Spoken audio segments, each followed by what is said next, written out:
Well, I just wanted to ask what you've seen from Stefan when he gets matched up against the opposing team's best, and if you think that sort of brings out a little extra fire in him, because I'm assuming he's going to see a lot of Gilmore on Sunday.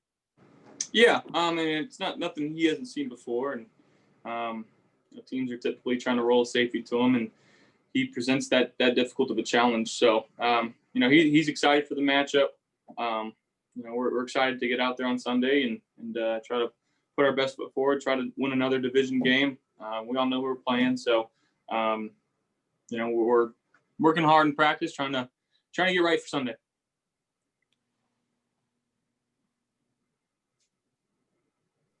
Hey, Josh, Mapove here. You just kind of mentioned it. We all know it's a division game, but before the season, Brandon told us, hey, the goal is to win the AFC East, and to do that, we need to beat the Patriots.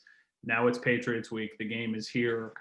Is there a little bit of extra juice to go out there and kind of, win this game? Or I guess, how do you even just treat it like every other game if that is the kind of the mindset? Well, it's the most important game because it's the next one, and that's the mindset we have every time we play. So we're not trying to make it a bigger deal or a smaller deal than what it needs to be. We got to win. Our goal is to win every game we play. We're not going out there to lose. So, like I said, we're focusing on this week and trying to have a really good week of practice and put in a really good game plan and go out there and try to execute it on Sunday.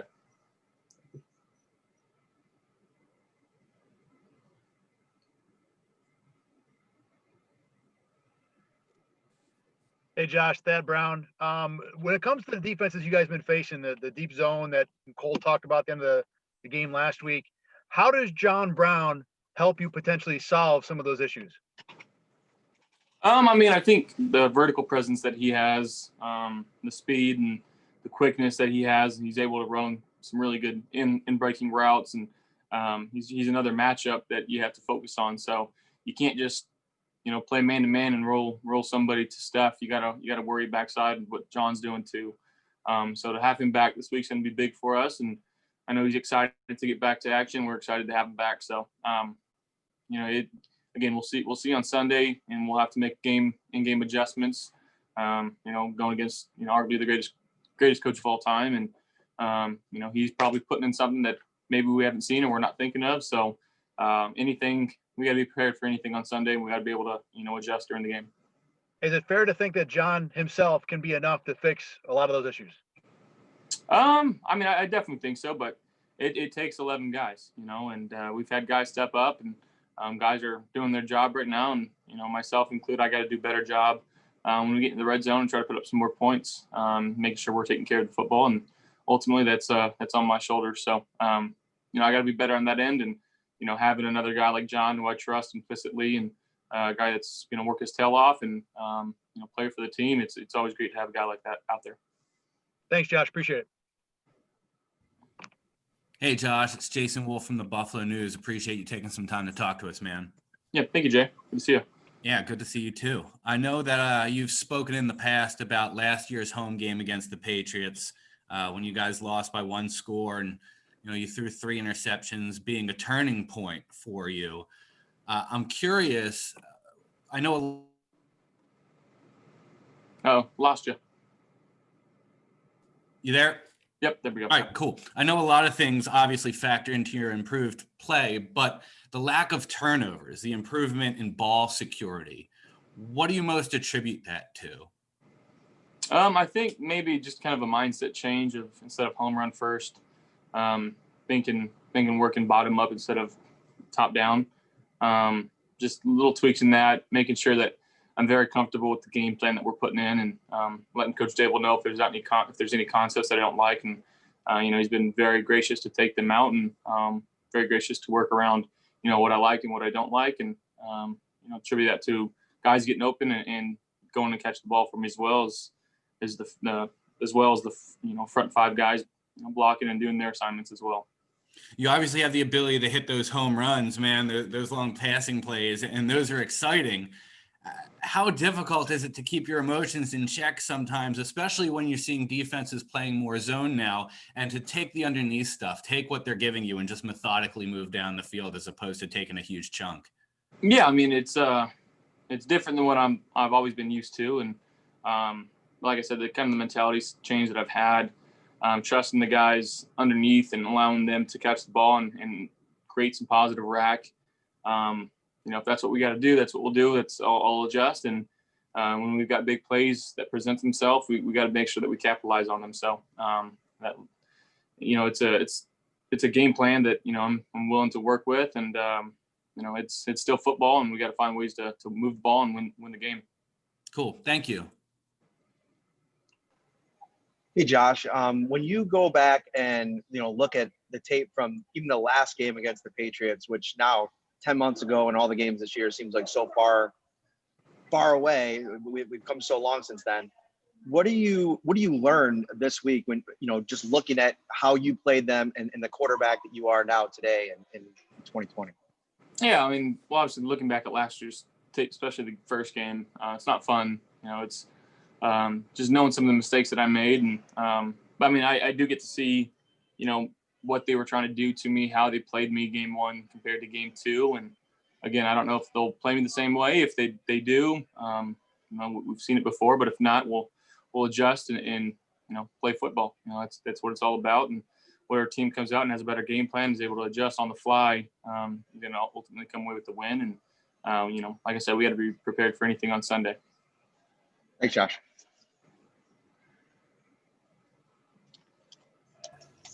Hey, Josh Reed here. Hope you're doing well. The getting John Feliciano back, a guy that started every game last year, what's that mean for your offensive line?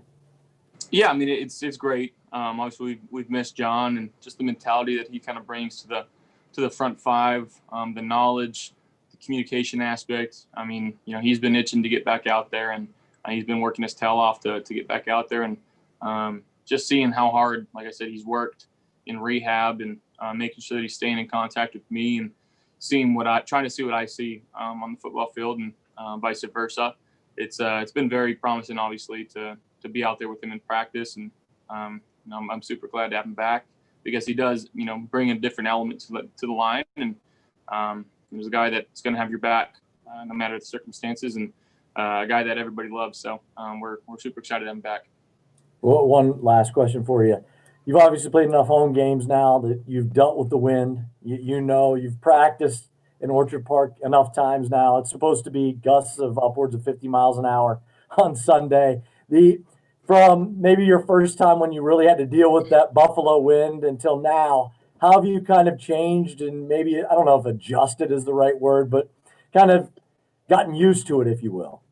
I don't think you really get used to it. You just gotta find ways to complete the football, whether that's putting more velocity on it, taking some arc off of it. I think that weather kind of changes the course of a game in terms of what a defense is willing to do. If it is super windy, who knows? Teams might start to press and start to play some tighter man coverage, knowing that it's going to be harder to push the ball down the field. But I've been playing in the wind since I was in Laramie, and I wouldn't say it's anything that I haven't seen before, but it always presents a different challenge in the course of a game. Awesome. Thanks, Josh. Appreciate your time. Thank you. Hey, Josh, Matt Fairburn here. You mentioned kind of going back and watching some of those Patriots games. You've seen this defense quite a bit now in your career. What is it that makes a Bill Belichick defense a challenge to go against?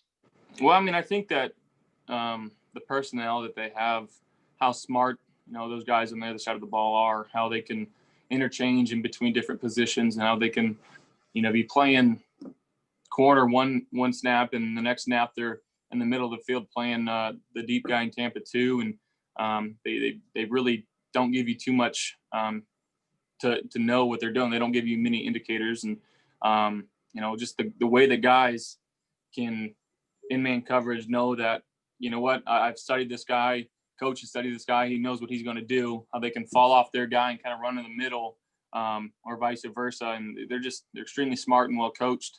But again, they've got some extremely dangerous guys that are very opportunistic when the ball's in the air on that side of the football. So, that's what makes it tough. They're extremely smart, they're extremely disciplined, and they usually know what the quarterbacks are trying to do. Now that you've had bit more of a sample size this season of playing with no fans in the stands. Have you noticed anything about, I guess, how it's impacted you personally, or how it's impacted the offense? Just the ability to, I don't know, keep your emotions in check and maybe, stay on the same page a little easier, or anything like that? I mean, I definitely think it keeps your emotions in check because you don't hear the crowd going crazy over a certain play. Like if a guy goes up, makes a crazy grab, it's just like, oh, okay, like that's cool. But if you hear the crowd kind of roar, it just kind of ignites something else in you. So I think it's easier to keep your emotions in check. But obviously, when we're at home, it's quiet throughout the play. It really hurts our defense when we don't have fans in the stands here, especially on third down and trying to force teams to, use silent cadence and try to force them to have delay of games. So it is what it is. And, hopefully we can get fans back here soon, but it's not a crazy difference for us on offense. Thanks, Josh. Hey, Josh, Adam Benini, WGRZ. Good to see you. I had a couple for you here, kind of on some off-field stuff.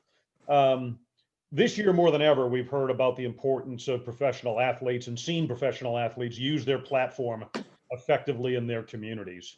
Talk to me about your philosophy off the field and making a difference in Buffalo and Western New York and your approach. Yeah, I mean, I definitely think, given the platform that we have, if you can, you must. And, I don't like posting all the things that I do off the field, and that's not my MO and not what I try to gain. I don't really try to gain anything from it, but whether it be donating, using my time or money towards certain foundations and hospitals and whatever the case may be, that's the way I kind of roll. And, just trying to be a good person off the field, and obviously without being able to go in person and do some of these benefits and some of these foundation events, like it's a little tougher, obviously. And, I wish things were back to normal where we can go and do those things, because I think that, simple as me showing up somewhere or saying hello to a kid, like that can really, impact somebody or some